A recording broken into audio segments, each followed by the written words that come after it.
Hi கள்ளிக்காட்டுக்குள் friends எல்லாருக்கும் ஒரு ஹாப்பியான உனக்கு சொல்லிக்கிறேன். இன்றைக்கி ஒரு சூப்பரான வீடியோங்க. என்ன வீடியோன்னு கேட்குறீங்களா?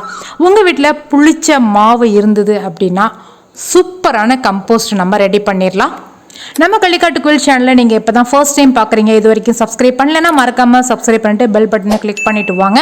இப்போ நீங்கள் பார்க்குறது 4 நாள் புளிச்ச மாவு. ஒரு 4 நாள் வரைக்கும் நம்ம வந்து இட்லி தோசை சுடலாம், அதுக்கப்புறம் ரொம்ப புளிச்சிரும்.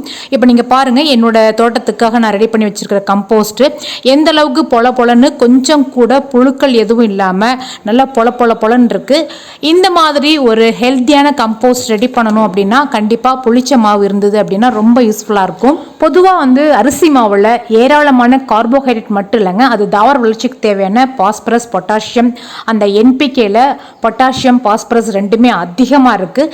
இது எல்லாத்த விட ரொம்ப முக்கியமான விஷயம், இந்த கம்போஸ்ட் நம்ம ரெடி பண்ணுறப்ப வேஸ்டான காய்கறி கழிவுகளை நல்லா மட்க வச்சு நம்ம வந்துட்டு கம்போஸ்ட் ரெடி பண்ணுவோம். அந்த மாதிரி மட்குவதற்கு நிறைய நன்மை செய்யும் பாக்டீரியாக்கள் வந்து தேவைப்படுது. அப்போது நீங்கள் வந்து உங்கள் கம்போஸ்ட் பேக் ரெடி பண்ணுறப்ப காய்கறி கழிவுகள் ஒரு லேயர், மண் ஒரு லேயர் போடுறப்ப ஒரு லேயர் வந்து புளிச்ச தயிர் தான் நீங்கள் இது வரைக்கும் போட்டிருப்பீங்க.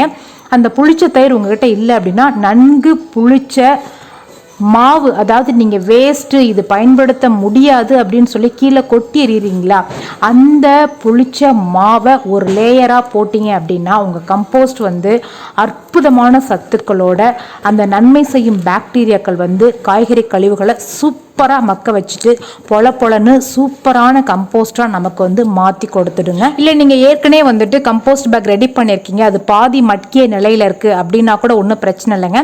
உங்களுக்கு எப்போ புளிச்ச மாவு கிடைக்குதோ, ஏன்னா நம்ம வாரத்தில் எப்படியும் வந்து 1 டம்ளர் 2 டம்ளர் 1 கப்பு மாவு வந்து வேஸ்ட் ஆகி நம்ம கீழே சாக்கடையில் தான் கொட்டுவோம்.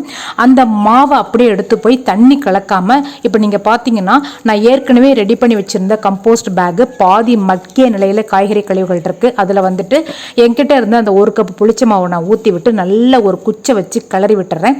கிளறி விட்டுட்டு நீங்கள் வழக்கம் போல் மூடி வச்சுருங்க, தண்ணி எதுவும் தெளிக்க வேண்டாம். அந்த புளிச்ச மாவில் இருக்கக்கூடிய பாக்டீரியா உங்கள் காய்கறி கழிவுகளை முழுமையாக மக்க செய்திடும். நமக்கு வந்துட்டு அரிசி மாவில் இருக்கக்கூடிய சத்துக்களும் காய்கறி கழிவுல இருக்கக்கூடிய சத்துக்களும் சேர்ந்து ஒரு சூப்பரான கம்போஸ்ட் ரெடி ஆகிடும்.